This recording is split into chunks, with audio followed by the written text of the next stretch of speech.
Hi, everybody. It's episode 508 of PodQuest. Hey.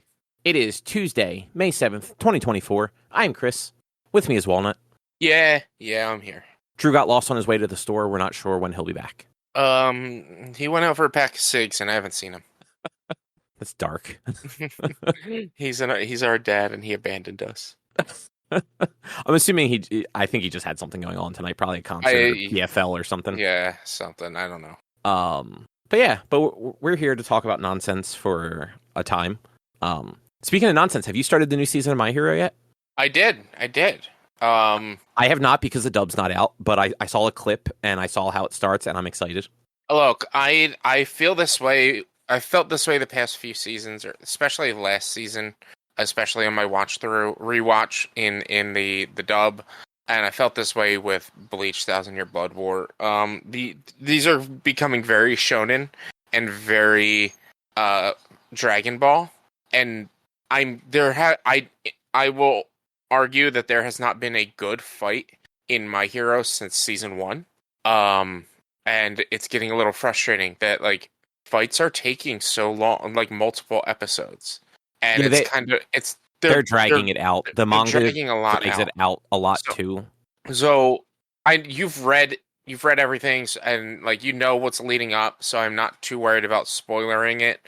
But basically, this episode ended in the middle of the fight between Stars and Stripes and what's his name? Shigaraki / One for All / or All for One / he doesn't know who he is.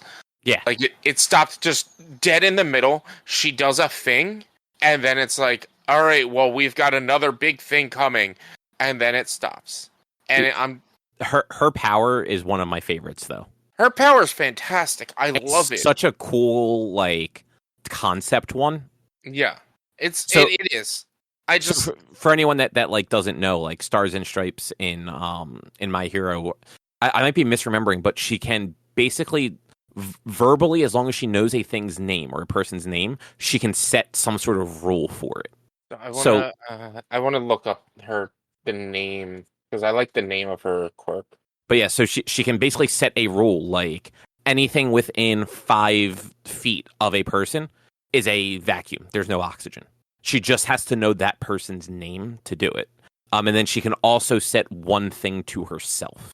So what is her quirk name is New Order, and she can reassign a rule for anything she can touch and knows its name. Right. But she's limited. She's limited to 2 things. That's all she can do. Generally, the first thing is herself to make herself stronger. There's a limit to how much stronger she can make herself. And they even go into that in the episode. She can't be as strong as All Might, but she can be close. The other thing is usually what she can touch, what she can grab. So at one point, like the lasers get shot at her and she says lasers as they're touching her and she makes them controllable. She says, at one point she says air in this range is gone and it just disappears. Yeah. It's a really cool power. I love her power. But it's just unfortunate to me that it is becoming very Dragon Ball. I mean, the manga. So I'm actually several months behind because it actually got boring. It's boring, and honestly, like that manga, like the art for action is not good. Mm-hmm. Like Dragon Ball, like even when the fights in Dragon Ball are drawn out in the manga. The actual I've almost said animation. The artwork for combat is so clean and crisp. You know exactly what's happening. Yeah. In My Hero, when there's like action stuff going on, you literally have no fucking clue what is going on and who is involved. Yeah. Like I have to wait until the following page when it just shows me who the 3 people are after they've stopped doing things. I'm like, this actually isn't fun to read, and this whole thing, like what is starting here, has been going on for, I don't know, 2 years, 3 years, something like that. Days in the show though, like in the books and whatnot. It's like one day. It's been one day. It is worse than Naruto. Yeah. Well, no, the last the Great Ninja War lasted less than a week, but once Naruto left the where they were holding him, that was less than a day. The entire final fight in Naruto took place over the course of a night. Yeah, and that's basically what's been happening here. So, Star and Stripe was introduced in chapter 220 or 328, like as a non silhouette cameo. Like I believe this was the issue that ends with her intro on the jets. Yeah. And let's see, where is it currently? I'm just double checking to see what chapter they're on. They're up to chapter 421. So it's almost been 100 chapters. Yeah. Of the same general thing going on since then. Yeah. And I don't think it's been more than a day. I think everything has been happening in a day. Again, I'm about 10 chapters behind. So maybe things have maybe there's been a little time skip or something like that. I don't know for sure. But yeah, it's basically like a 6 front battle. So what that chunk of Naruto during that during the war where you were kind of getting specifically in the anime where you were getting episodes of the different fronts of the war, like what was happening with the sand, what was happening in the jungle, and the stuff with Team 10 and all those different kind of pieces moving around. That's basically what My Hero's been doing, but none of it's all that interesting. Yeah, because it is all just fighting at this point. Exactly. And it got to me last season. Bleach did the same thing, and you'll get 3-4 minutes of a fight in a 23-minute episode, 22-minute episode, but you'll get that in 10-second spurts over the course of the 23 minutes. And then it's talking and exposition and flashback and this and that and whatever. There's been some good oh my god moments, and there's been some good emotional moments, and this anime does good for that. But it's also, when it comes to the combat, it is dragging itself too much with combat. Which that's how they pace it out. That's how they make sure that even though the manga hasn't really not enough has happened in the manga to actually move a story forward. So it's cool, we're basically going to adapt this page for page, line for line, which it's something that One Piece actually started doing at a certain point. It was so close to the anime was so close to the manga that one episode is one chapter and nothing happens. Yeah, and that was Bleach. There were episodes of Bleach that there was one or 2 points in Thousand Year Blood War, especially in the the most recent season, that a fight took 3 episodes, and nothing happened in those episodes. Yeah. So Blood War is one of those things where it is probably one of the coolest story concepts in that series.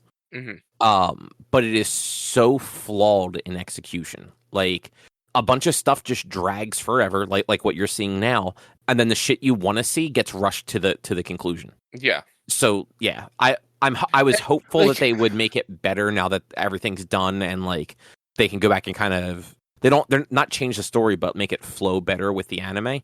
And I'm still waiting to see if they can pull that off. like Blood War. When Rukia uses her Bankai for the first time, it's during the credits. Yeah.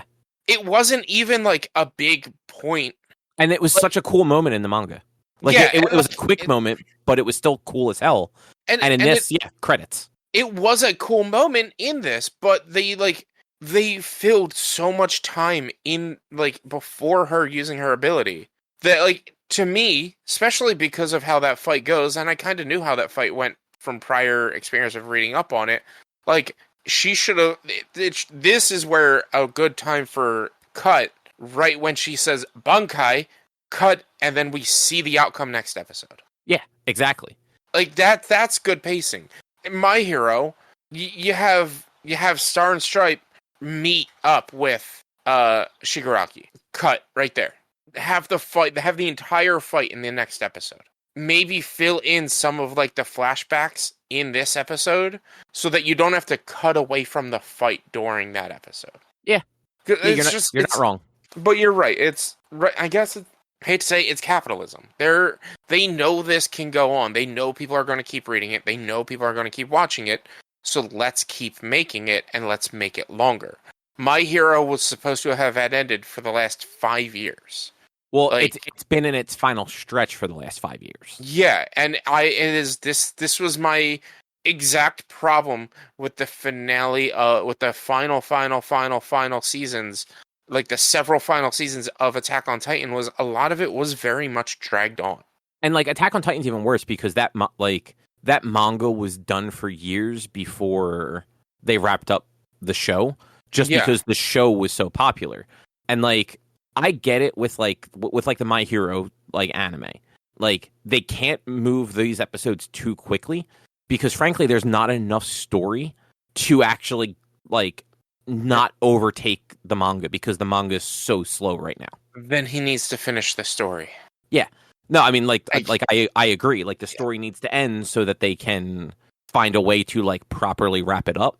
But like the anime studio is stuck in this spot where people don't want filler. Everyone bitches about filler.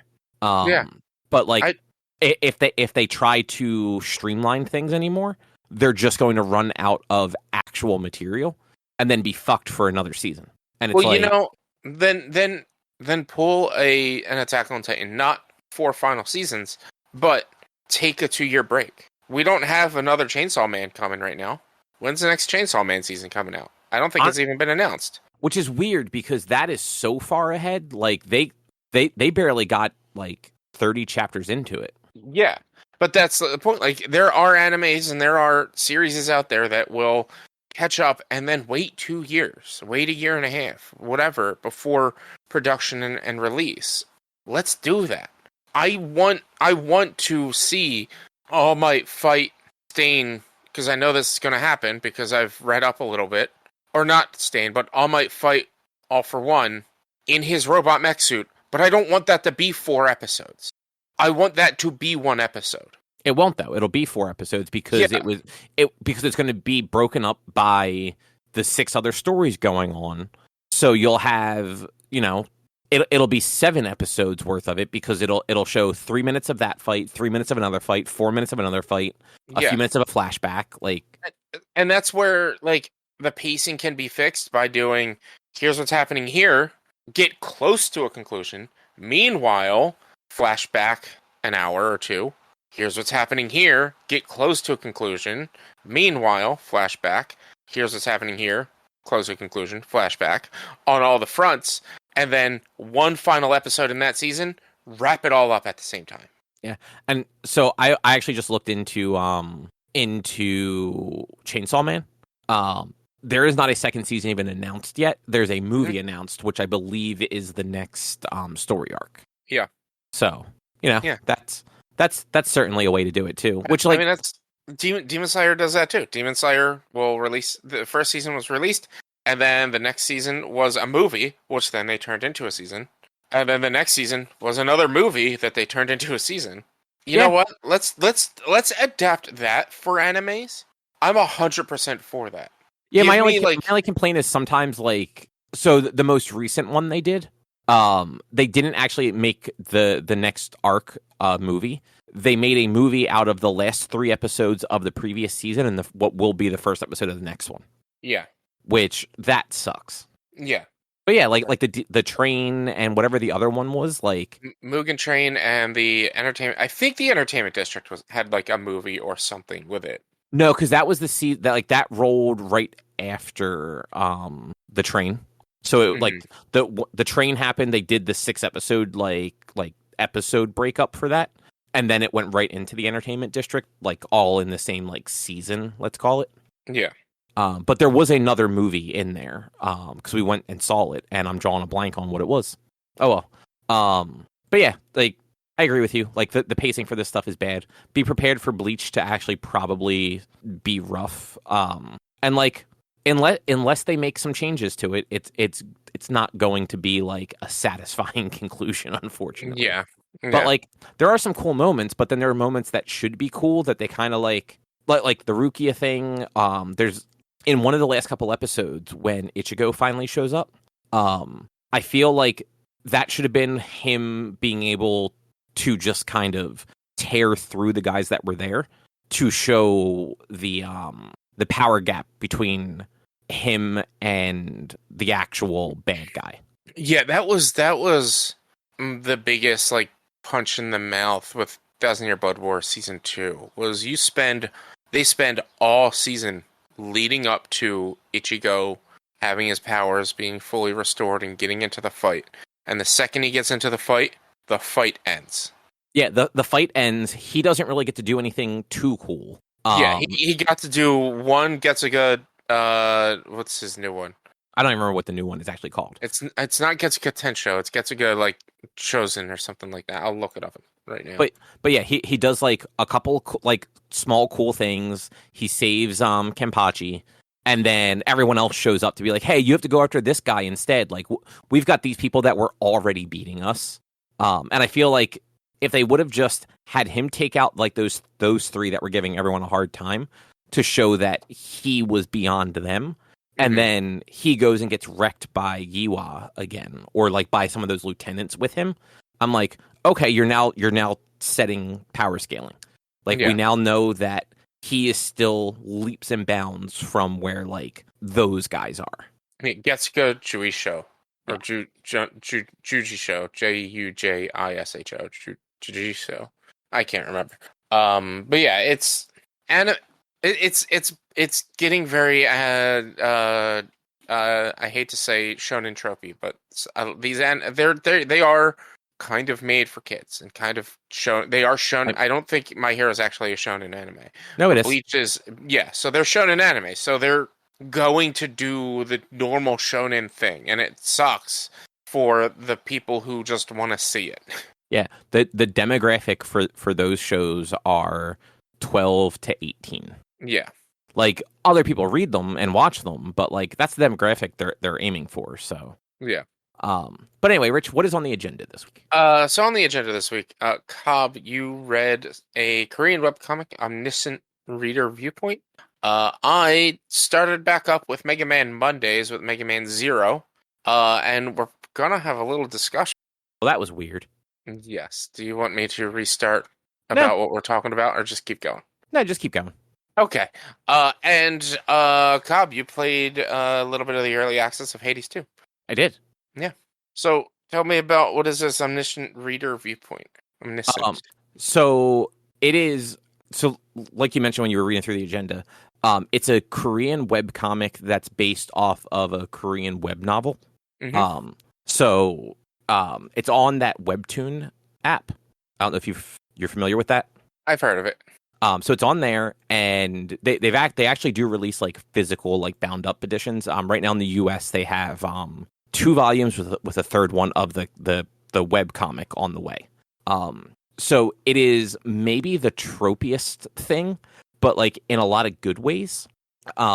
So it's a post-apocalyptic show where like the world has basically the world ends during the beginning of the story. And you follow this guy, Dokja, I want to say is how you say his name. He's like an office worker, and he's not even like a permanent office worker. He's basically a temp. Like he just kind of bounces from like contract to contract. Mm-hmm. And his hobby is on the subway train home. He reads web novels. Mm-hmm. And he's been reading this one for 10 years. It is over 3,000 chapters, and he has been the only person reading it for the last like 9 years, basically. Yeah. So like they show you on the screen him like flipping through the chapters. Every chapter has one view, and it's him. Mm-hmm. And the final chapter releases on his ride home, and he leaves a comment like basically thanking the author, and the author responds to him with, "Hey, thank you for reading this and letting me fulfill my dream. I'm sending you a gift." And then right after he reads that, the train stops, and this weird little demon alien dude pops up and basically announces that everything's gone to shit. Earth has been taken over by these like they're alien streamers. Like legitimately they're Twitch streamers. Okay. They show up and they put different planets into awful situations with life or death scenarios for other aliens across the galaxy to watch. And their first scenario, they're on a train, and in order to live, they have to kill another living thing. But they can't leave the train, so they basically have a train car full of people, and the idea is like half the people in that train will live, because if one person kills one other person, that's it. But there is a bonus that if you kill more than one person, you get extra points, because you do collect coins as you're doing this so that you can buy stuff from the online store. So it's got a little bit of like that Sword Art Online, like they can bring up like a HUD sort of thing for that stuff, which is weird. But the gift that the guy was given is that web novel he's been reading is this story. It is what is happening right now. He is actually he's one train over from the protagonist of the web novel that he had been reading for the last 10 years. So he knows how the whole world works. He knows how to get stronger in this world. He knows kind of like, not loopholes, but he kind of knows how to like work with the system a little bit. But he's also terrified of the actual protagonist, because the guy's a little bit of like a psychopath. And yeah, so it goes from there. He actually finds a way to get out of the train scenario without killing a person, by actually just killing bugs, because that was the stipulation, was a living thing. Didn't have to be a person, just had to be alive. And he actually helps a few other people by doing that too. And that kind of becomes like his group, essentially. And yeah, so it's actually a very long series. It's about 200 chapters right now. I'm about 30 chapters in, so I'm through like the first 2 volumes of the physical releases. And it's weird, but a lot of fun. Okay. I read all 30 chapters like in a sitting, basically. Because it's one of these things where it just kind of flows, and it leaves off on a cliffhanger, like the best comics do, where you want to see what comes next. So right now he's not like the most powerful guy, but he's smart, and because he has all this knowledge, he has all these cool buffs to himself. Because it's basically been gamified, because people are watching this and they want to see interesting stuff happen. So different characters get different like abilities. And a lot of his abilities basically come down to he knows what's happening already, so he can't be used in the same ways. Like even the little demon goblin alien creatures, they have ways to like take over like your mind essentially and like make you do a thing. It doesn't work on him. Like his basically his passive trait kicks in and blocks it from happening. Mm-hmm. And one of his abilities that actually nicely enough, like he can't just spam it. Like it does have like an energy cost basically. Like if he gets too tired, it doesn't work anymore. But it's called Omniscient Reader Viewpoint. And he can kind of see the future. But like just like the next person, like the next thing that's happening, essentially. So if somebody is attacking him, he knows what they're going to do, so he can be like that one step ahead of somebody trying to kill him. Yeah. A little of this, as you were talking about it, and you were talking about like it's the alien streamers basically doing this stuff. It made me think of that movie Nerve from 2016. I had to look it up. That's the only reason why I know it. It's a movie called Nerve. It's got Emma Roberts and Dave Franco, and they join this that dares people to do things, and it becomes increasingly more dangerous as the movie goes on. And I guess they get fame or maybe money. I don't really know the full outcome of the movie. It made me think of that movie when you were talking about like, oh, these space aliens are giving them tests that they have to do, like kill a living thing or this or that or whatever. I'm like, oh, okay. It sounds like something like this, but it sounds cool. Like it's a neat concept. Yeah, and as I'm reading it, a lot of stuff in this feels familiar, but not in like a bad way. Not in they're just doing battle royale or something like that. Like mm-hmm. It's a lot of tropes and a lot of things that you can kind of see, be like, okay, well, I see where that's going to go. And sometimes it does go in a similar direction, and other times you're like, well, that's not what I expected to happen at all. Yeah.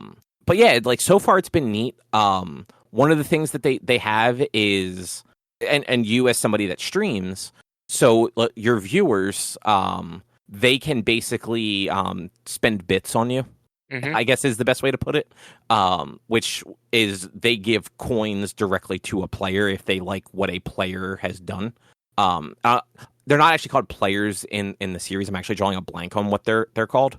But like they're all being forced against their will, so they're not really playing anything. It's kind of like the most dangerous game. Yeah.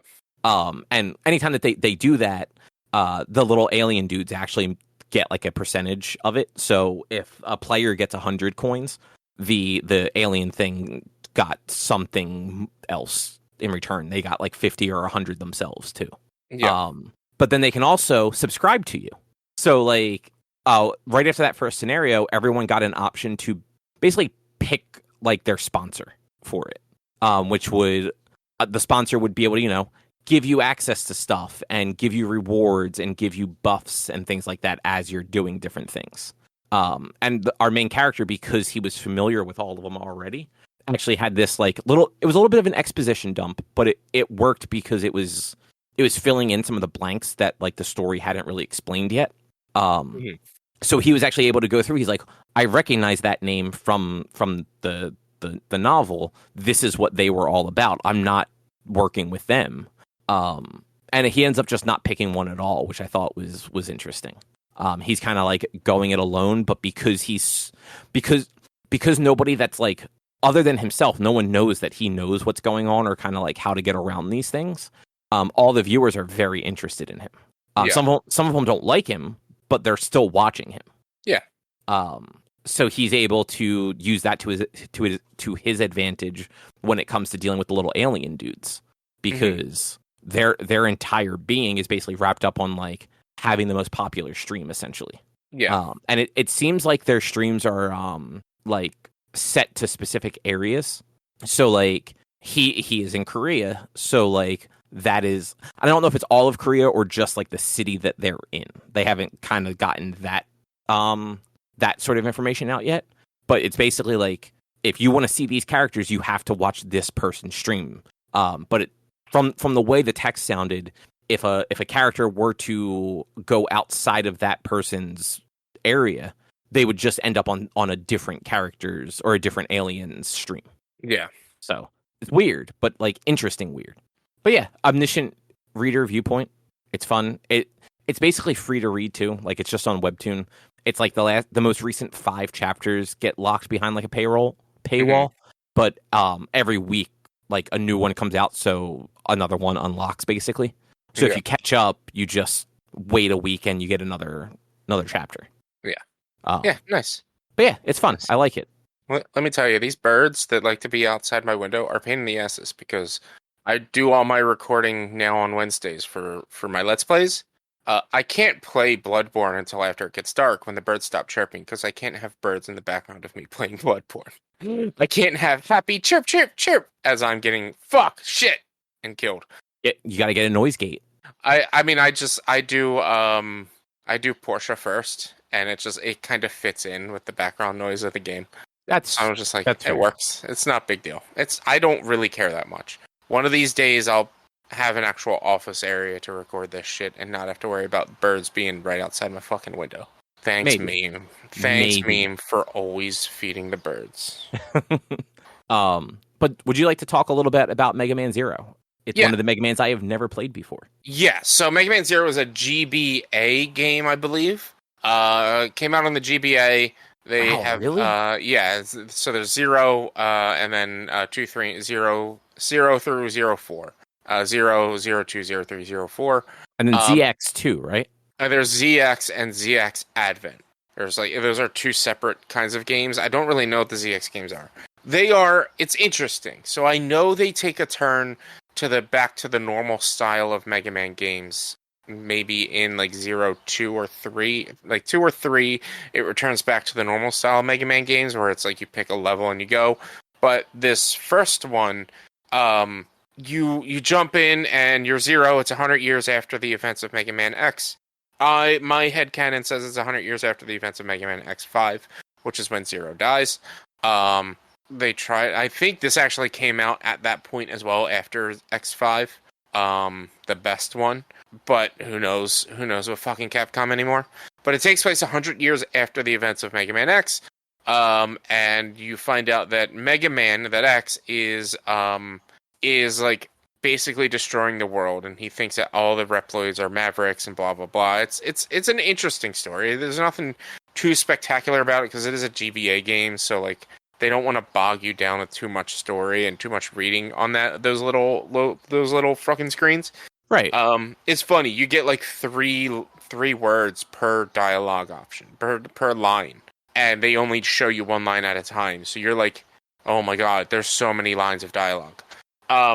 And so it starts out this character Ciel, spelled Ciel. She basically revives Zero, and he doesn't have any memories, and she kind of explains the world, and you have to go and try to build this resistance force that she's working on. And then it goes into playing as Zero, and you have a gun and you have your sword to start with. Because it's GBA, there's only 4 buttons and the control and the D-pad. So you could be using an Xbox controller playing on PC. You're only using right bumper, left bumper, X and A, or A and B. And it kind of drives me nuts a little bit because the secondary weapon is fired with the bumper. The primary button is attacked with A or B, whatever you decide to set that as. And then dash is the right bumper, and then jump is the other button. And I still confuse myself with the buttons constantly.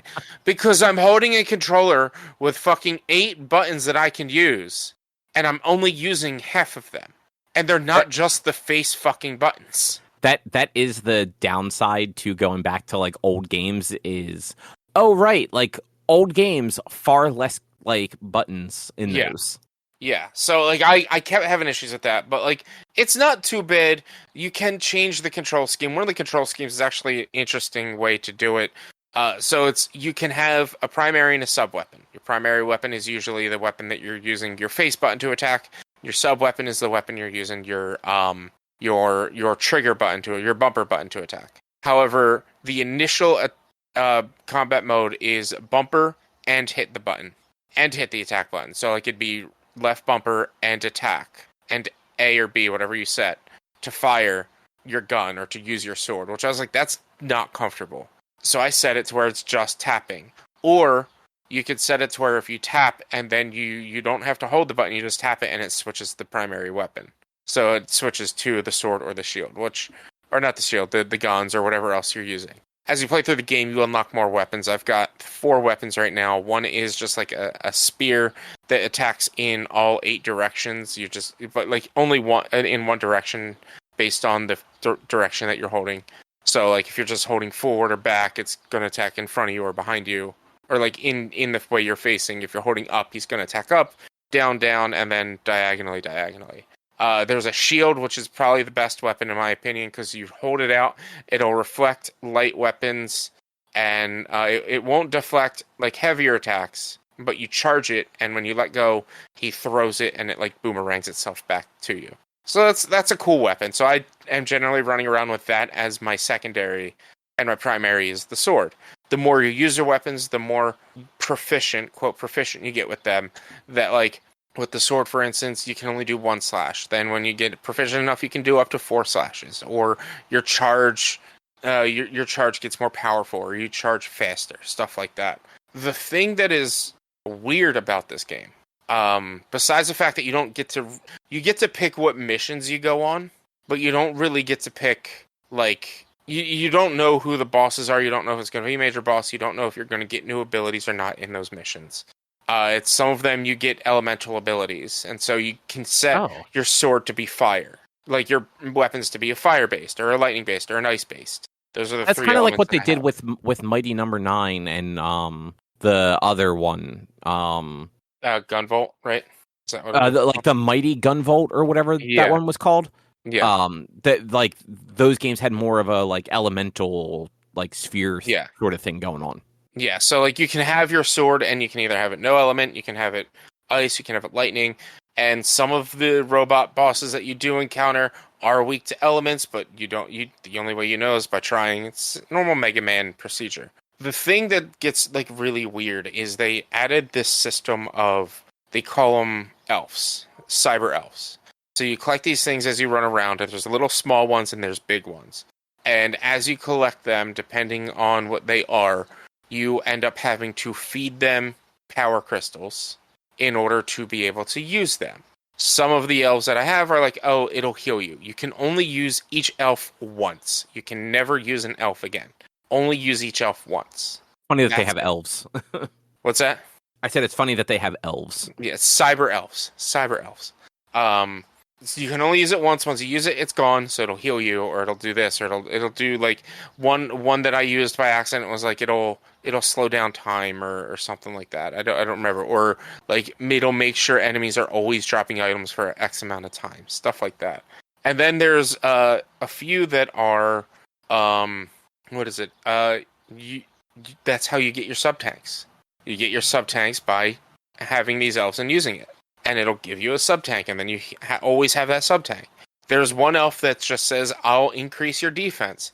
I don't know if that elf is a temporary defense buff or a forever defense buff. I don't know yet. I really don't know. I can't tell you.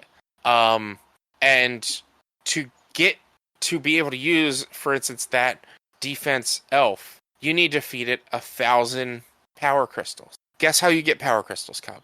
Killing enemies. Yes, random drops, RNG. Oh, they're actually random. Yeah, they're not. It's so basically it's your energy canisters. So you have your health and then your energy canisters. It's basically looks just like your energy canisters from all other Mega Man X games. You gather those, but it's random. It's not all the time. You don't get extra power crystals for beating levels or anything like that. It's just flat out random. So you need 1,200 to get a sub-tank. You need 2,400 total to get the 2 sub-tanks that I found. You need 500 to increase your jumping capabilities or whatever it says. You need 1,000 to get increased defense. And the best way to get these power crystals is to grind for them I did some research while streaming. The best route to do it is at the end of a certain location that you can go to between missions. There are about 15 enemies that have that if they drop an item, only drop either small or large power crystal containers. And that's frustrating. I would say that they drop them a third of the time.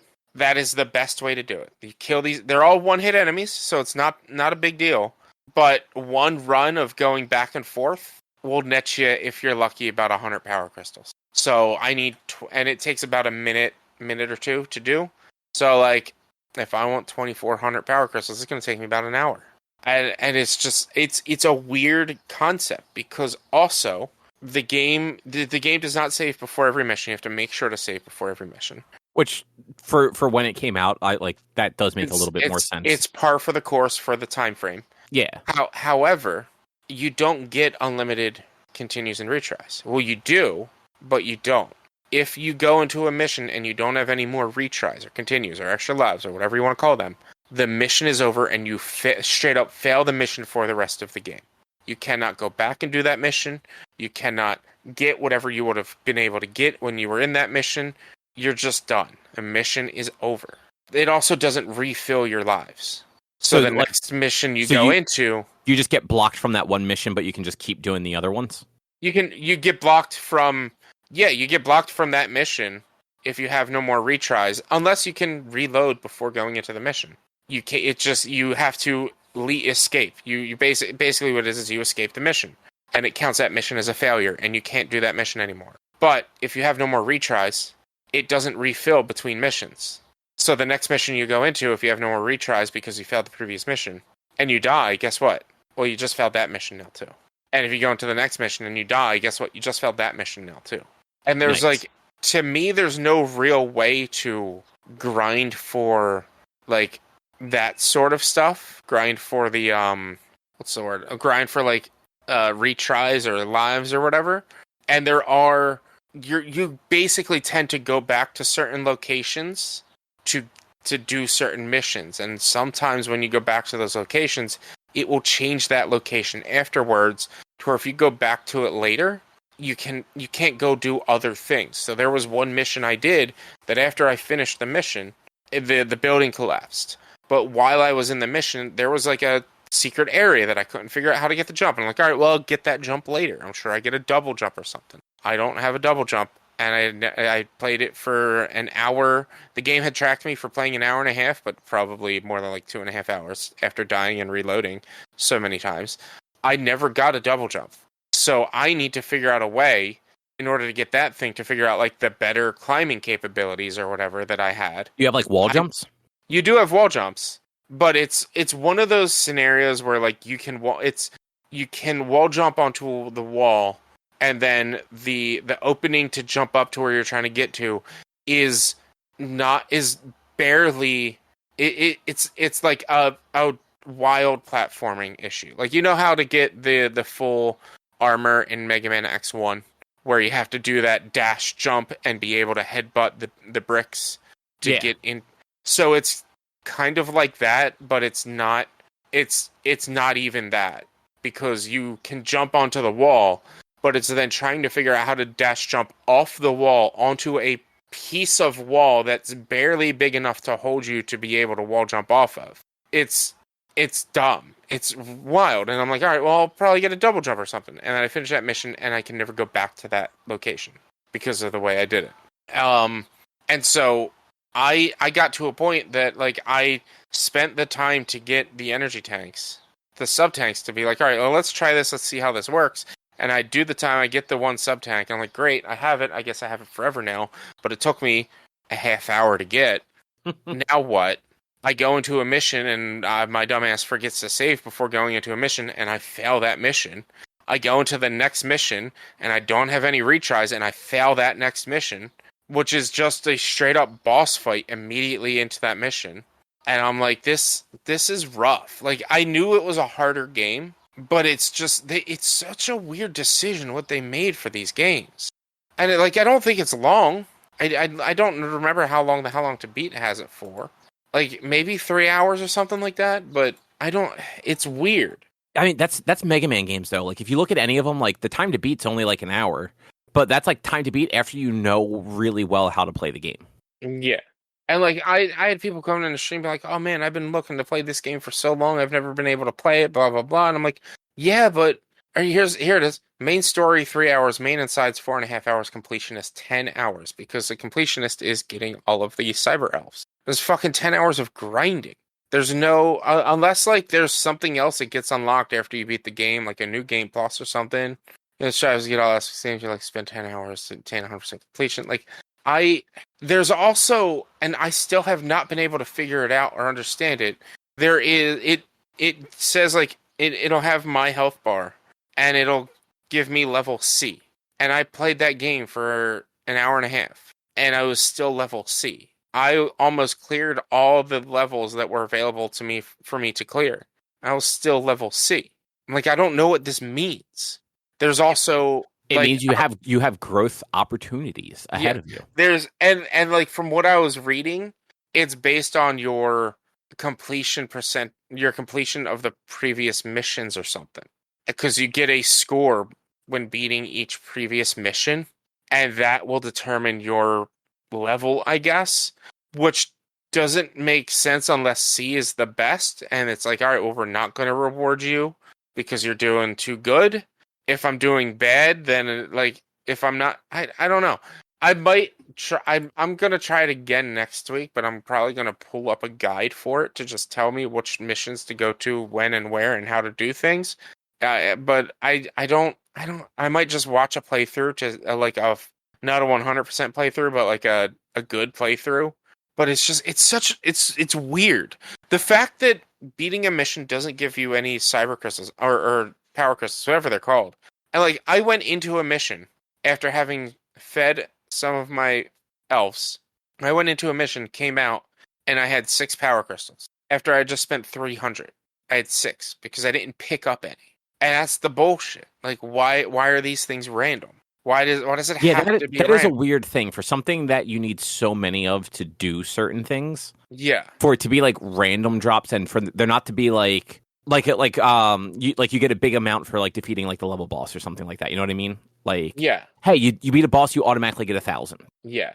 Because then at least it's like, okay, cool. Like I can sit here and grind enemies, or I can just defeat the enemies as I go and then get a big payout from the level boss.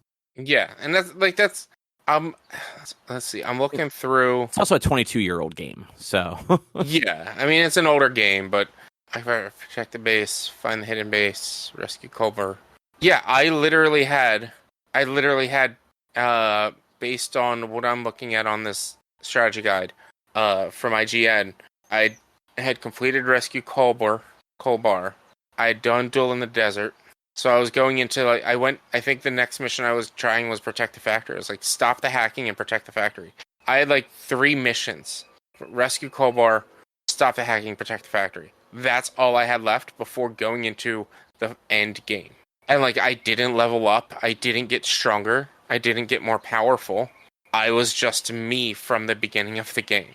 And it's such a, I feel like it's not bad, but it doesn't really work very well. Yeah, it sounds like that. Like, it sounds like maybe it was just not necessarily a system that was totally thought out. Yeah.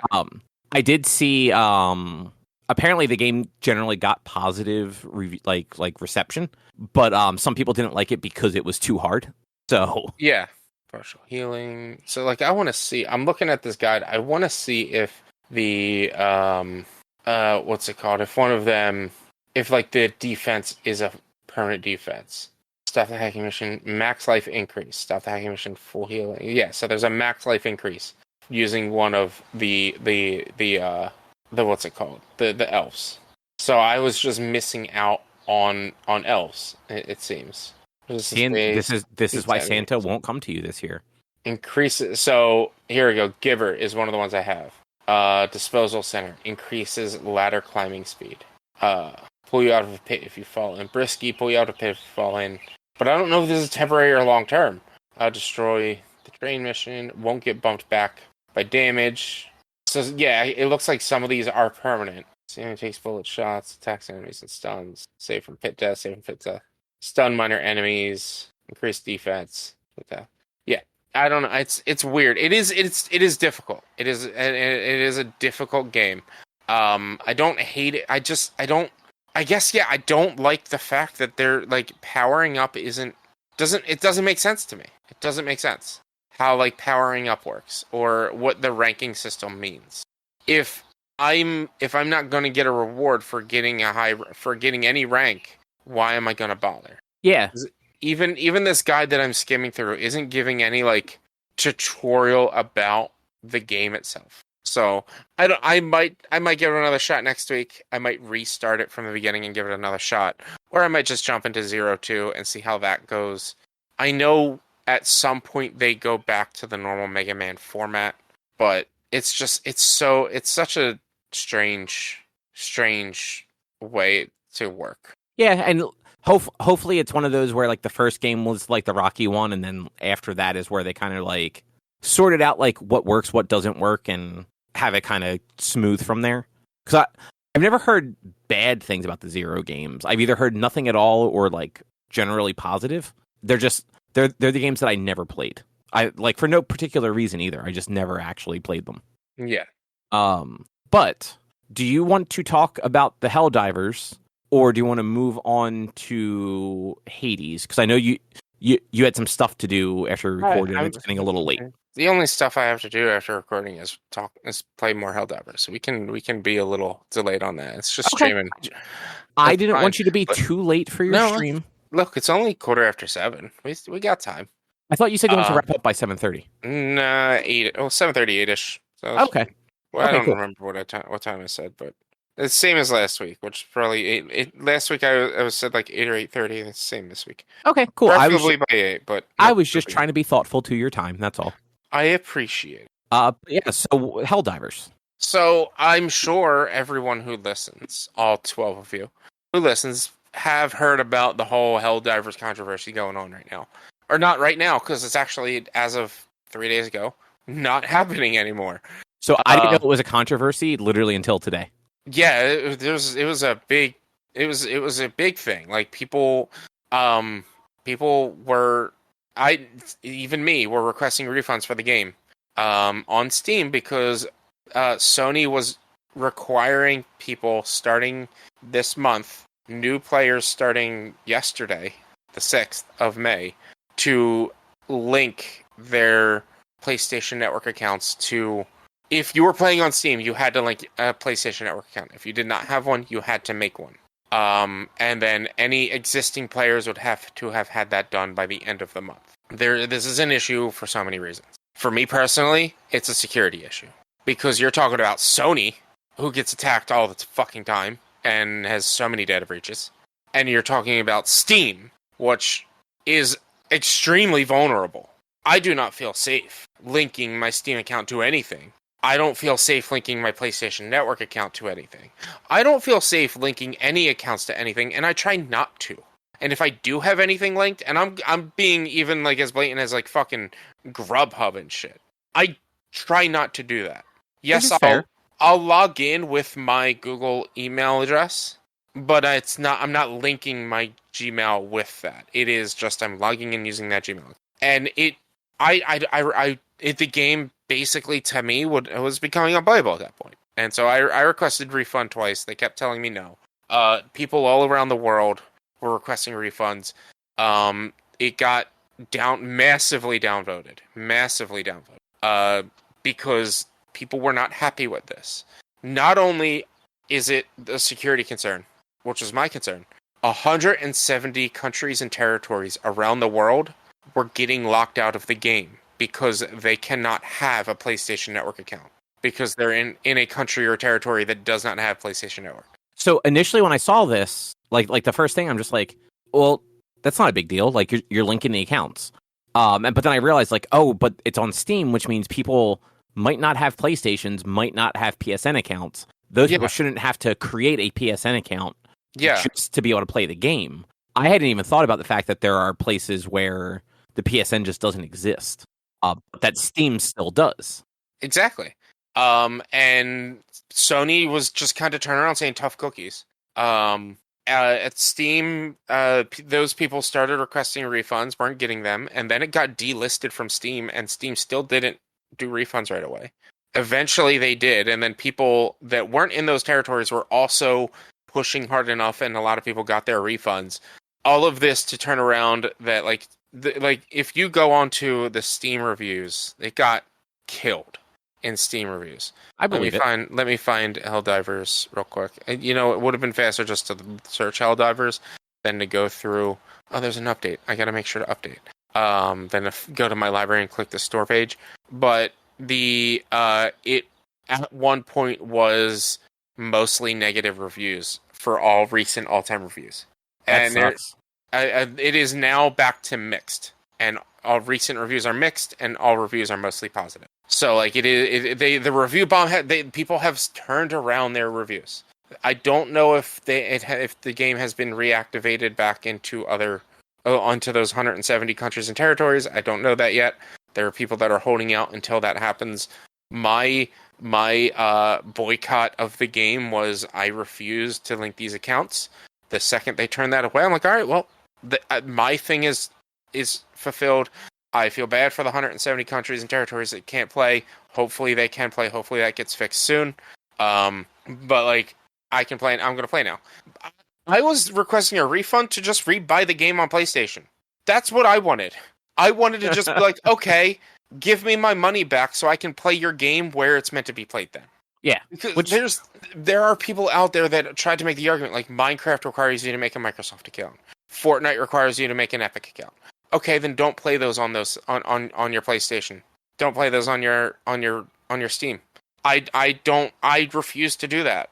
I have Minecraft on my PC through Microsoft Game Pass.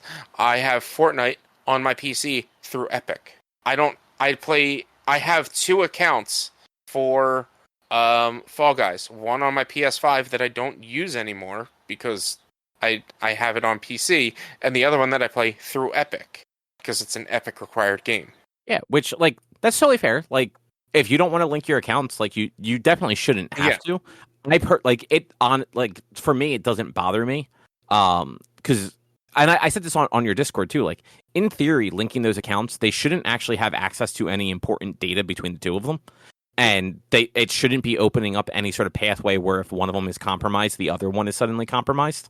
But like, I can understand wanting to be cautious for that. In theory, you're right. In theory, it shouldn't affect anything. But you're also talking about Sony and Steam right now. Yeah. I don't save payment information in any of those. So like, you have a PlayStation Plus account, don't you? Yeah, but I actually have to go in there and put a credit card in each year. Mine auto subs every year. I go after it auto subs. I go in and I delete my credit card. Yeah, like I do not keep payment information in those accounts. Just I don't need to, and I don't want to accidentally like. And it even comes down to just like I don't want to accidentally buy something because I just wasn't paying attention to what I was doing and I was trying to like read something and I just purchased it because Amazon has one-click purchasing. Steam's a little more like you have to click through a few screens for that. I just don't have a reason to save payment information to Steam. Like I don't buy that many Steam games. I got doxxed through Steam. I canceled my account that day. Like that evening, I canceled my account and I had to get new information. And ever since then, I don't save my payment information because you know how they got my information? They were able to get into the Steam system hardware and find my saved payment information. That's the only way I can think of they were able to get my information that fast. So because no system saves your payment information as plain text. So they were able to find like your contact information, but at least they weren't able to find your actual credit card numbers. But that's the thing, like the contact information, they got it through my payment information.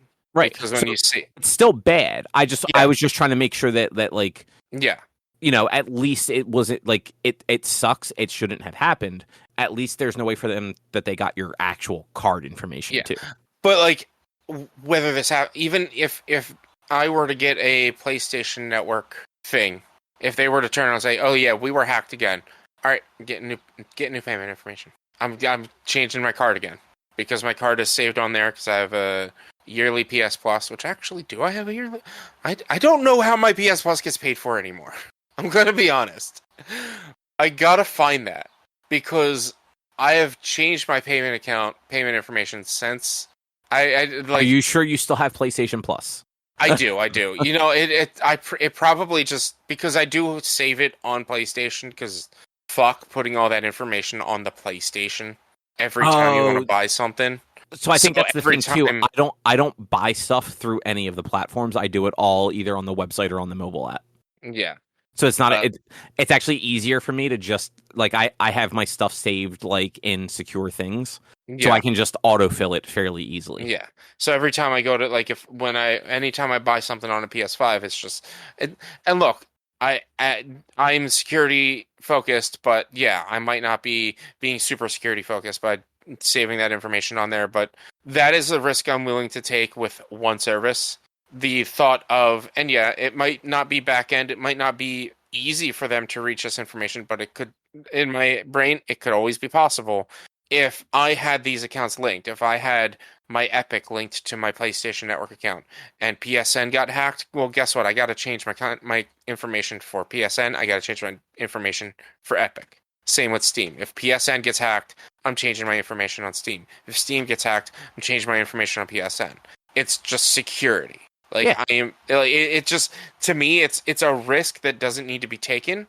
And with the track record of these two services, it shouldn't be a needed thing, especially since it wasn't needed for the first 6 months of the game release. Which, like that is the thing that's weird, is to implement something like that after the fact. If the game had launched on PC with the PSN requirement, okay, like that is just, that is the thing. Because I think when Portal 2 launched on PlayStation 3, you had to sign in with a Steam account because it's a Valve game. Yeah, I never had Portal on PlayStation, or I did because I never had another way to play it. Yeah, I had a PC good enough, and so I had it on my PC. Like it sucks because at this point I'm pushing exclusivity, but like if you're going to push these requirements, then don't push these games onto other consoles and systems because you are making a security risk. So that's one thing. Like I don't know that it's really a security risk. I I understand your concern, and I'm not faulting you for having that concern.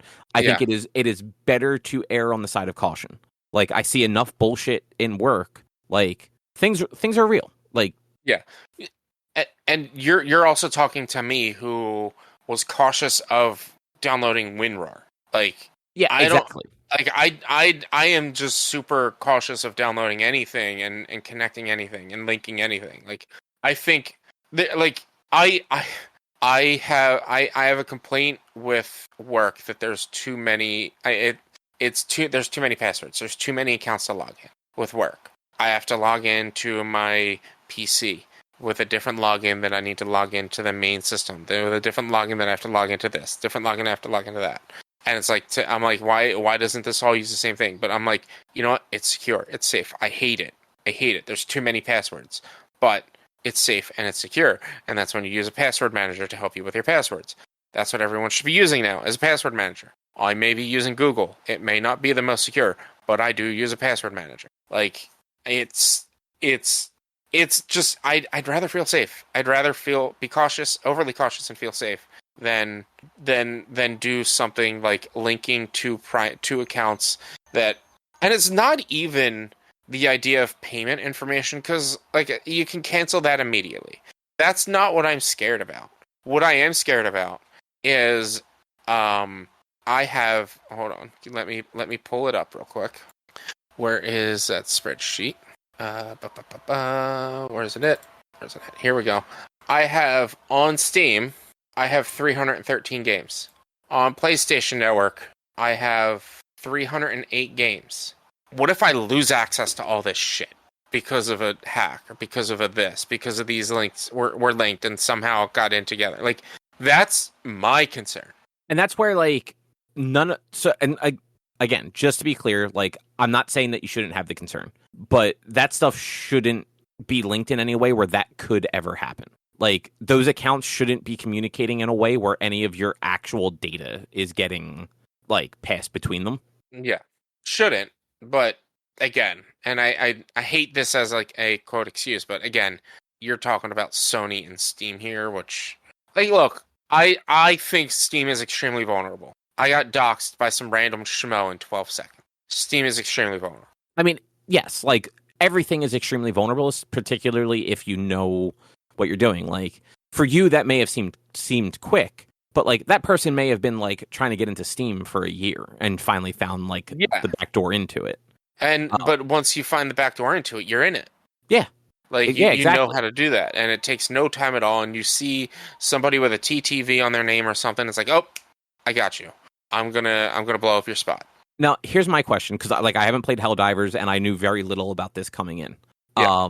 Did you just simply have to, like, launch the game and sign into a PSN account, or did you have to actively do something with PSN and Steam? So let's see if I can. Let's go to the Helldivers store page and see if they still have that on there, that update. So while you're doing that, I only ask because I know, like with some Ubisoft games, like, they ask you to sign into your Ubisoft account, but it is in game. Like, you're not doing it. You're not linking it to another service or anything like that. You're just simply inside of that game. You are signing into another platform or service. So I don't know about the account linking, because it was supposed to come into effect yesterday. But they were always said it was optional. There's a chance people have already done it. But the update, which has been slashed out and said, like, we're no longer doing this, says, due to technical issues at launch Helldivers 2, we allowed the linking requirements of Steam accounts to a PlayStation Network account to be temporarily optional. The grace period will now expire. See details below in the post. Account linking plays a critical point. Security, protecting our players, upholding the values of safety and security on PlayStation Studio games. It's our main way to protect players from griefing, abuse, enabling, banning players. As such, as of May 6th, new Helldivers players on Steam will be required to connect their Steam account to a PlayStation Network account. Current players on Steam will start to see the mandatory login from May 30th and will be required to have a linked Steam and PlayStation Network account by June 4th. PlayStation Network accounts are free and easy to set up. So it wasn't just signing in, it was linking. So I wonder how that actually works. Like, I mean, like it doesn't matter in any real way. Yeah. Like, I'm just curious, like, because like I believe you need like a respawn account to play Apex, but it's not. But no, because Apex. If I were to play Apex, it uses my Steam name. Yeah, it's all my Steam Apex information. doesn't. But even like Minecraft, I don't think you do anything crazy with Minecraft. I think you literally just inside of the game you sign into a Microsoft account. And that's the thing, and that's why no one has a problem with it because you're not connecting your accounts together. You're just logging in. Because was seeing people like, well, good luck with Battle.net. I'm like, well, Battle.net, you have a Battle.net account.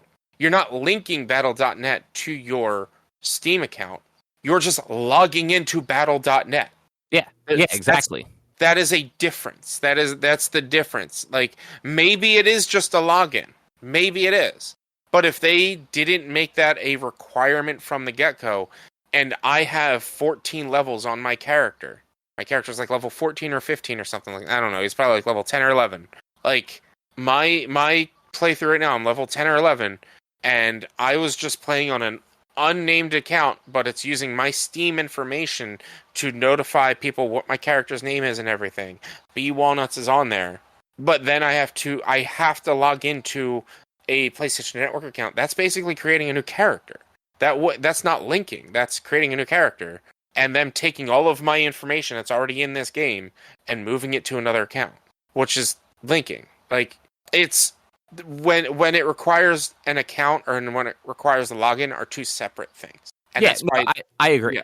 And that's why I think like the issue when it comes to Epic with Fall Guys or I was gonna say Fallout, Fall Guys or Fortnite, or when it comes to Respawn and what's it called, Apex Legends, or when it comes to when I played A Way Out, I don't think I had to link my accounts for That's an EA. That's an EA game.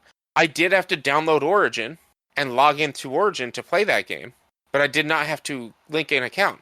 But guess what I did immediately after? If it was linked, it is unlinked now.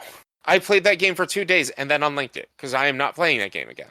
If I have to do that with any other EA games, I'm just going to we had to create an EA account. That's what it was. I had to use my Origin account, and Tim had to download A Way Out demo version through Origin so that we could play together. We couldn't use our Steam account information to play together. Right. And like every platform does that. And yeah, like I understand not wanting to do it. I don't even use the same password for anything. Like, I have like generic passwords I use for like bullshit stuff that literally doesn't matter. But then like I do randomly generated passwords for almost everything else. The only passwords I know are Facebook, Google, and my bank account. I don't even know those. Those are really the only, because I make sure to know Google because I use Google passwords. So if I don't know my Google password, I can't get my passwords. I have a password manager that's separate, so I know that one password, and then I let that auto create obnoxious passwords for everything else. Well, that's what I use, Google's password manager. Oh, okay, that makes sense. Yeah, so like I need to know my Google login account because unfortunately, all of my passwords are managed and saved through my Google account. So yes, if Google gets hacked and my information gets lost, guess where all my passwords are? On there. Yeah. And so I'm going to have to go through and redo all my passwords. That sucks for me, but there's also some services that I don't save a password on there for. Like, for instance, my bank account information. I don't save my password on my bank account information password. I know that password. It's in my brain. I'm not linking. I would never save my bank account password information. If you have a secure password manager, it's not a problem. Yeah, but it's that level of like, I would just much rather be a little bit more secure. My passwords might not be the most secure thing with modern password manager passwords, but it's still like, I'm not like, especially since I just generally use Google Password Manager, I'm not running that risk of Google Password Manager or Google being hacked into and my password being put out there somewhere. Yeah, but, and again, like, I get it. But yeah. We live in a world where, like, honestly, like, passwords are so unimportant anymore. If you have two-factor on things, and Like, you know what I mean? Like, Yeah.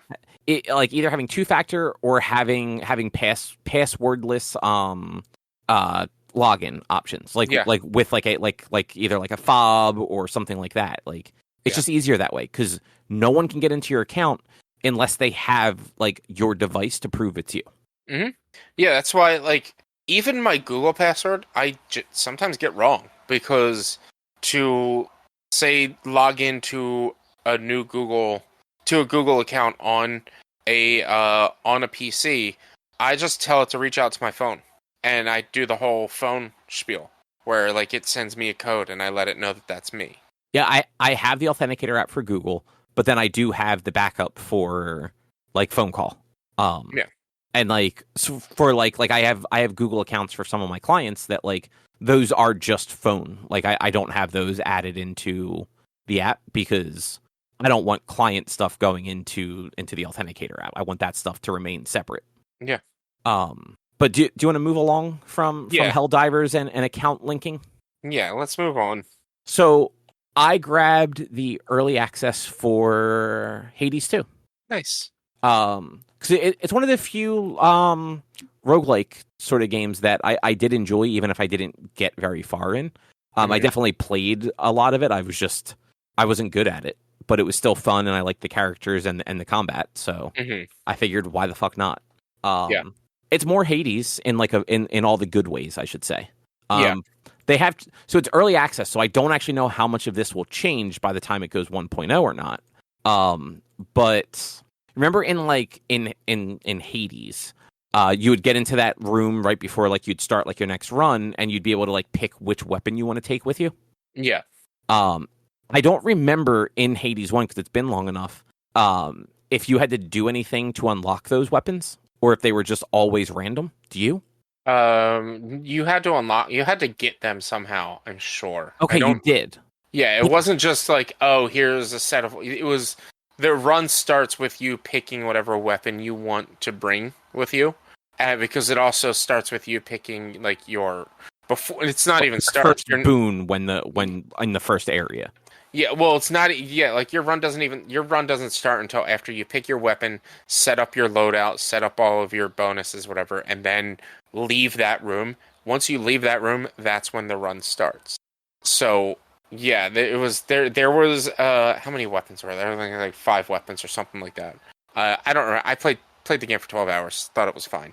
So, we all know my viewpoint on Hades. Yeah, I know it wasn't your favorite, but you know, to each their own. Yeah, I thought the combat was just incredibly boring, and everyone tries to tell me, well, you need to play it more, but I'm like, I played it for 12 hours, and I was incredibly bored. Why would I play it more? I had fun with it. Like, I enjoyed the combat, I enjoyed trying the new weapons and seeing what worked for me, and even the repetitiveness, because that's usually the thing that kills me in these games, is like, you die and you just redo the same thing again. That one, like, I actually felt like I was making progress because there was a little bit of like unlocks to it. Like it wasn't strictly you just start over and you know do another run sort of thing.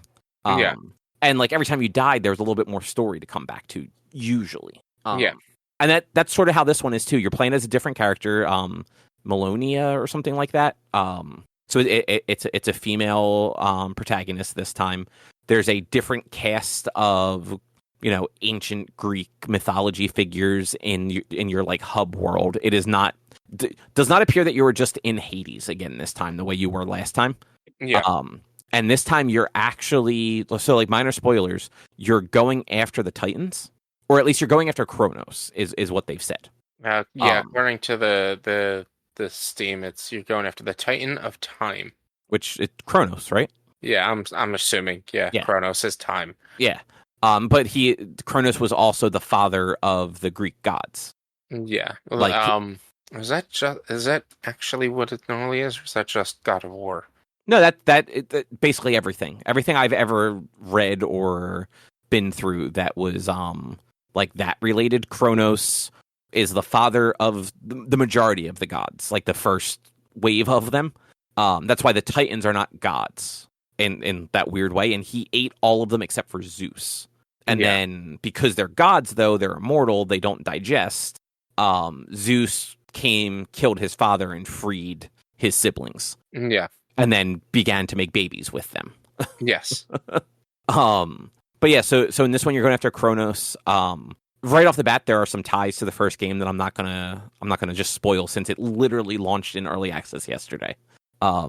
Your initial weapon though is like a staff and a mid-ranged attack that you can do with it. And you've got 2 charge-up abilities with it, where if you charge up the mid-ranged attack, it uses some of like your magic energy, but it goes a little further, it does more damage. And same thing with your melee attack. If you charge it up, it does some more damage, but uses some of your magic. And then you have this this cast ability that, at least where I'm at right now for like what my loadout is, it drops like a portal on the ground. The basic portal will slow or freeze enemies depending on the type of enemy. Mm-hmm. If you hold it and charge it, it will also do some damage. And I've so far gotten what's it called? Boons that actually like added like a fireball to that. So initially when you drop it, you just kind of drop it where you are. With the fireball boon, I was actually shooting a fireball at the enemies, and then when it hit an enemy, it then opened the portal underneath them. So it gave me a little bit more versatility, where that thing was useful, but also risky, because there were some enemies that just stream attacks at you. And to stop for a second when they're close to you, to drop that, to then move, like you're probably taking damage, especially if they're... So it's got if they have a red health bar, if you attack them, you basically stun lock them, and they can't attack until you stop attacking them.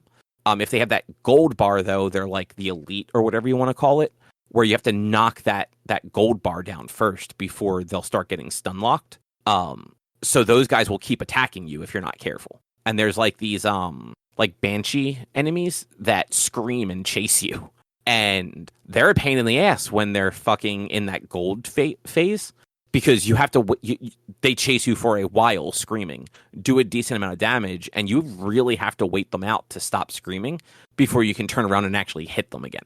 Mm-hmm. So having this cast that you can shoot a fireball, do damage to them, and then have it kind of slow them down, so you can then kind of bombard them with your ranged attack, which unfortunately doesn't do a ton of damage, but if you do it quick enough, you basically get that chip damage out of them. Yeah. Yeah, it's been cool so far. I also I got some frost boons too for the ranged and the melee weapon that they actually froze or stunned the enemies for a little while, which was also super helpful. It was great for crowd control. And then I managed to get to the first boss twice. I've not beaten the first boss yet, but I've gotten to them twice. Yeah. I got really close both times. They have some interesting patterns. They're not super hard. It's just the patterns happen, and if you get hit by one thing, you're just kind of fucked. Like I got turned into a sheep at one point, and I got turned into a sheep right before this phase where the boss adds a bunch of extra enemies and also spawns portals under you. So if you're not moving quick enough, these portals spawn and do damage to you, and you just end up kind of screwed. So that's what killed me the first time, and the second time I was just a little too haphazard with I was trying to get in and like be more aggressive, and it wasn't working out. Yeah, I get it. But yeah, it's been fun so far. Nice. Just more Hades? Is it just as random as previous Hades? Yeah, like it's procedurally generated from the look of it. Like every time I go in, it's definitely different maps and stuff like that. You get like the different doors with like the different symbols that are kind of indicators for what you might get by doing those areas. And there's inevitably one that takes you to like the shop so you can buy stuff. Yeah. And are there just as many currencies as there were in Hades 1? So far I only have 2 currencies. I have like the coins that I can use to buy things at like the shop, and I have one that does like a that lets me upgrade things back at like the hub world. Mm-hmm. So if this game isn't in the underworld, they should change the title. It shouldn't be called Hades.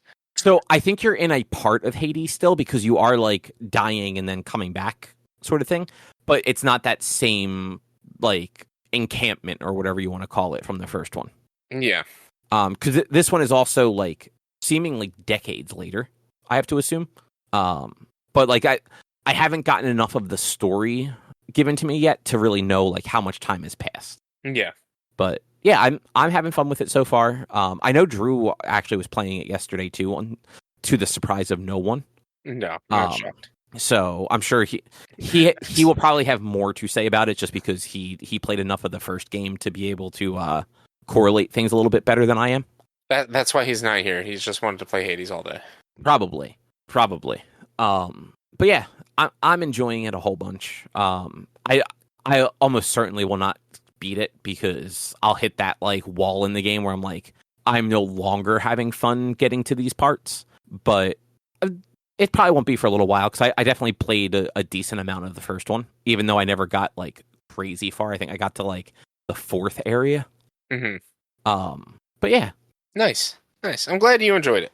Me too. Maybe when it's on a decent, good sale, maybe I'll get it and give it a shot. But no promises that I'll like it.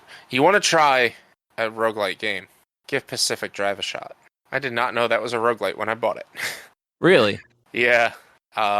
It's a run-based game, and every time you go into the regions, even the same regions, they are laid out differently each time. It's procedurally generated maps each time. It's interesting. It's probably not going to be a live or a Let's Play game for a lot longer. I'm still trying to decide how I'm going to do that. It might become a live stream game because the problem is it generally takes me an hour and a half to 2 hours to get enough content to actually be able to do a half-hour worth of content without it just being me driving around. And, like, you're not driving very fast because you're in a fucking station wagon on off-road. But it's a fun game, but it's really hard to do a Let's Play of that, in my opinion. At least the way I do Let's Plays. Which, yeah, I feel like roguelites and roguelikes are one of the, like, for the style of Let's Play you do, like, would either work really well or really poorly. And that's the thing. Like, there's no real, like, there is a story in this game. But it's driven by story. But there's also, like, there's no progression while you're out in the world. All the progression happens in your main hub. So you do occasionally find, like, data terminals and things like that you can read about or can listen to. But besides that, like, yeah, there's occasional instances where I run into things, fucking weeping angels, all over the goddamn place. Right, that's the game that okay. Yeah, I remember you talking about Pacific Drive, but I wasn't able to remember what the game actually was. Yeah.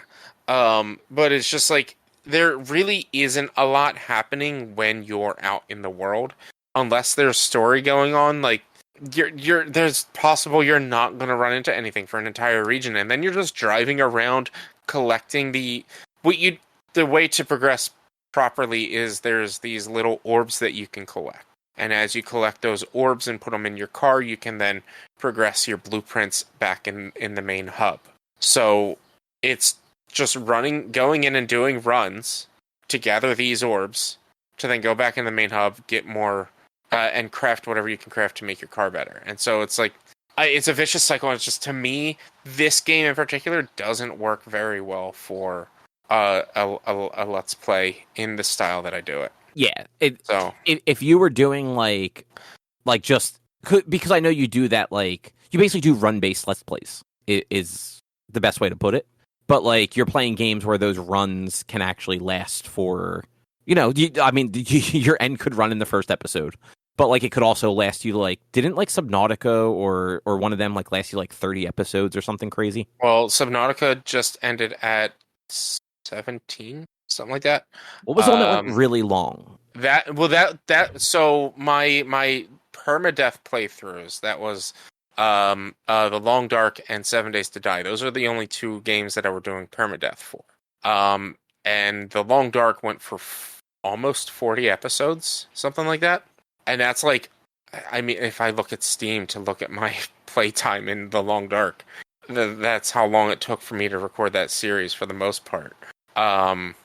But like a roguelite, like you'd have to go into it knowing that you're probably going to do 2, 3, 4 runs per Let's Play, basically.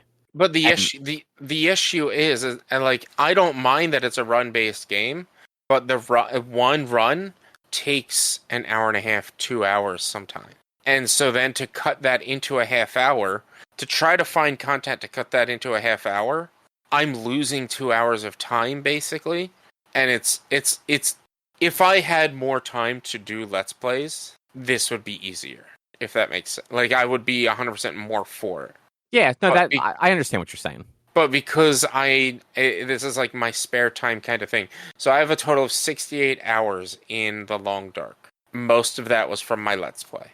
Nice. And that was about 40 hours. And that was generally, there was about 40 something episodes. And it's generally about an hour to an hour and a half per session was recorded and then cut down to 25 to 45 minutes.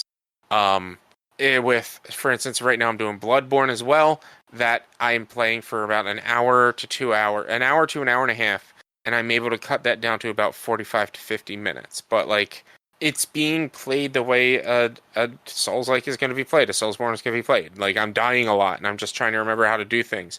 But like, I am also like cutting out a lot of grinding, and it's like, hey guys, and doing some like VO, like, yeah, I just grinded for the next hour, and I'll show you guys the deaths here, kind of thing.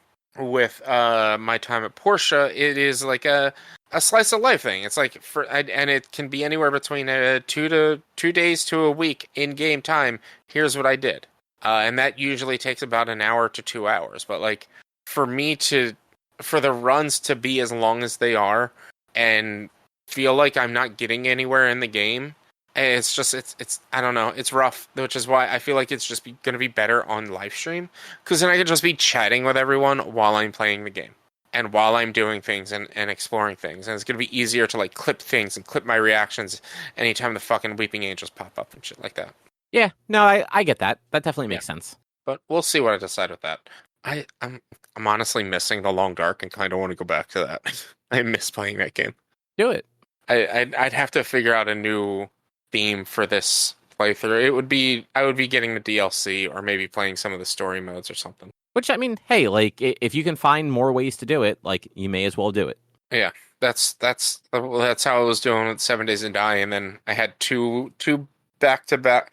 I had two series back-to-back that one lasted like 11 episodes, the one after that lasted like 8 episodes, not even.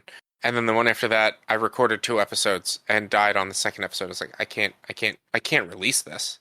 I'm not going to release a 2-episode series. And then it's like, oh, well, 1.0 is announced and is coming out by the end of June. I'm like, all right, well, let's just take a break from 7 Days to Die until 1.0 comes out. Yeah, it's so weird that a game like that is like, you got so much out of it, but it's not actually 12 years completed. 12 years in production, 21 pre-alpha builds or alpha builds. Finally, it's going to be released, but it's still not complete with 1.0. They're still story mode is going to be like 1.5 or 2.0 or something like that. And then they're upgrading like the weather system and stuff like that as well. But 1.0, the game has changed drastically from from Alpha 17, which is what a lot of people know because that's the console version, to Alpha 21 and then 1.0. There are changes I don't like about it. There are changes that make the gameplay and the gameplay loop a little bit repetitive, especially when you're doing like me as a permadeath thing. But like, because there's no real story or goals in the game, if I'm playing as a content creator mindset, there's no reason to do anything besides permadeath. Yeah, but once there's like a story and whatnot, then it'll be different, and I'll push for the story or and things like that as well. Nice. Yeah. And hey, maybe you can pick up Hades too. Maybe eventually. Look, I'm in the middle of a roguelite already. I've got too many games to play. I've got way too many games to play right now. That's fair. But yeah, I'm enjoying Hades too. Just to wrap that back around. Mm-hmm. But I think that will probably do it. Yeah, that's it. Yeah. All right. So next week is our next book club where we are going to be doing Catch Me If You Can, right? Yeah, mm-hmm. Catch Me If You Can. Yeah. But other than that, if you'd like to find more of our content, you can head over to www.one-quest.com. You can also help us out by supporting us at patreon.com/onequest. If you can't support us there with your dollars, you can go to your favorite podcast platform, Apple Podcasts, Google Podcasts, Spotify. No, I'm not forgetting one. Sorry. Google Podcast isn't around anymore. Oh, that's right. It's all just Google Music now, right? Yeah, it's all on YouTube Music. Why have you not mentioned that? I just realized I don't listen to you. But it was also like mid-April or early April that it stopped existing. Oh, is it that recent? Yeah, Okay. it's not. It's only been about a month, and it's something I just thought of as you were talking about it. Okay, I'll have to update our stuff for that then. I will still call it Google Podcast for at least a little while. Yeah. But yeah, you can also find us on social media, facebook.com/OneQuestOnline or at @1_Quest on Instagram and Twitter. Our YouTube channel is youtube.com/OneQuestVideo, and you can always send us an email to social@one-quest.com. And Rich, what is your streaming? Twitch.tv/B_Walnuts, where I'm video game streaming Monday, Tuesday, Thursday, and Sunday. Monster Hunter World, Mega Man games, Helldivers, and Sea of Thieves are my general things. And then keep a lookout for the weekend of June 8th and 9th when I'm celebrating my 3-year stream anniversary. I'll be playing Super Mario Odyssey, and I'll be doing a Moon Rush, where depending on how many bits and subscriptions I get while playing the game, determines how many moons I have to get. Literally, it's a lot of moons per bits and subscription. So, like, I'm going to be playing that game for a while. Like, fucking 5 moons per sub. It's a lot. It's a lot. Come help. I need money. So real quick, just to recap that. How were you working that again for Mario Odyssey? So starting the beginning of May until the event. No, starting the beginning of May until the event. Oh, okay. Every new follower I get up until then adds 1 moon I have to get start with the starting of the stream. Starting at the beginning of June, every sub I get prior to the event are 2 moons I have to get. This is really pushing people to save their subs until the event. And then once the event starts, every sub I get for a tier 1 sub is 5 moons that I have to get while playing the game. 10 for a tier 2, 15 for a tier 3. Every 150 bits, and I might change that number, but right now it's 150 bits, is 5 moons. Every 1,000 bits is 10 moons. Every 500 bits after 1,000 bits is another 10 moons. So if you do 1,500 moons, that is 20 moons that I have to get. If we reach a hype train, I have to get 10 moons for every level of hype train we get every time we get a hype train. So if we reach a level 4 hype train, that's 40 more moons we have to get. There's 900 moons in this game. And I love this game. So I really don't think we're going to get more than what I need to just beat the game at the moment. But we'll see. If at any point in time I don't have any more moons to get because we've reached our total number, I will stop playing the game, or I'll pause the game, and I'll sit there and do it just chatting until the end of stream. If by the end of stream I am out of total moons, the event is over. However, if by the end of stream I still have moons to get, the event continues on the next day. If at the end of the 2 days, because it's the 8th and 9th, if I still have moons to get, the event continues every time I play the game. I won't strictly be playing the game every day, but it will continue every time I do play the game. So any subs, bits, and hype trains we reach while I'm playing the game will continue to add to that until we reach 0 moons left to get with what was purchased. And you're not going into it with like a pool of I'm going to do the first 20 moons regardless. It's strictly what like adds up based on like the different kind of pools you have set. Yeah, so that's why it's with any new follower that I get from all of May until the event and subs that I get in June till the event. That's why that is listed there, so that helps build it up. If we end up if we don't get any new followers this month and we only get like 2 or 3 subs before then and it's 6 moons, and I'll be like, all right, I'll probably mess with the rules a little bit. But for the most part right now, that's how I'm playing it. Okay, that makes sense. Yeah, it's a lot of math on my end. You guys just got to give me money. That's really it. Just give me money. Or follows even. Or follows. Or, look, here's the thing. Say several people do 500 or 1,000 bits. I think it's actually 150 bits is 1 moon. 500 bits is 5 moons and 1,000 bits is 10 moons. I think that's what it was. So, like, if 5 people give me 500 bits each, that's 25 moons. On top of the fact that we will also be hitting a hype train, at least one. So that is 10 moons for each level of hype train we get. So if we reach a level 4 hype train, that's 40 moons on top of the 25 that we already have from the 500 bits. So that's 65 moons we have to get while we play. And my basic goal is to play through the story, is just get enough moons to play through the story before going back and getting all the rest of the moons. So this way we can at least get through the story if possible. Nice. And not like be like, all right, well, we have 30 moons we have to get. Let me get all 30 moons in this first region. It's no, let's just get just as much as I need to move forward. And then we'll keep moving forward and then go back to the regions once we have to. I think it's a fun event. It's a little bit of a play on a subathon.